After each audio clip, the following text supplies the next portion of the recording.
shake ourselves, and we're going to wake up, and we're going to start working on our future harder, like we've been doing, but harder. And we're going to enjoy this spring that's coming up and this summertime that's coming up. This is the time when everybody celebrates and life is lived at the most. In our way, when our people in the old days, the way that they lived, it was feast or famine.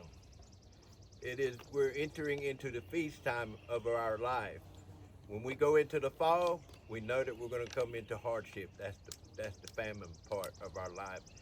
That's what we're used to. We're accustomed to that. We're accustomed to struggle in our lives as Indian people. And that draws us closer to our Creator God in this way. That fire can give life, and it also takes life.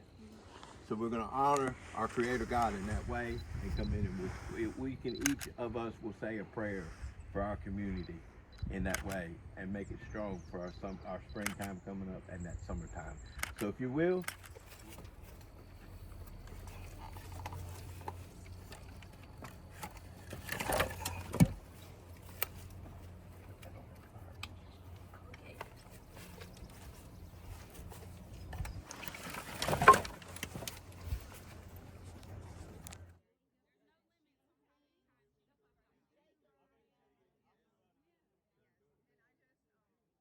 Hi, my name's Curry Bird. I'm assisted in Wapaton Oyate and Lumbee Heritage. I am director of the North Carolina American Indian Heritage Commission.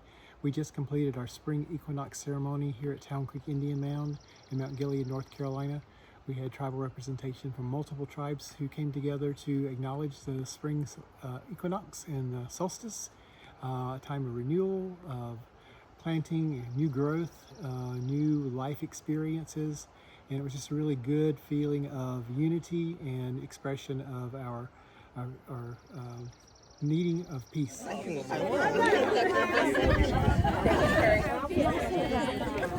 Or are we freshly garlic? It's funny because my grandparents used to like roll and fry. They had a whole lawn. So I'm Michelle Lanier, Director of North Carolina Historic Sites, where I get to serve as a keeper of memory for 27 sites across the state. We're here today at Town Creek Indian Mound for the vernal equinox ceremony, where we saw the smoke come in through the portal and the light shine on where the reproduction altar is. We brought this tobacco here today from Duke Homestead, which is a sister site to Town Creek. And Duke Homestead, of course, is the site of the Duke family story. We know that their wealth and their philanthropy and their commitment to education was all based on tobacco. And we know that tobacco was, is, and always will be a sacred plant for Native people. This coming from Duke Homestead, in my mind, is a kind of ceremonial full circle where we are returning what was turned into a cash crop back to a ceremonial space.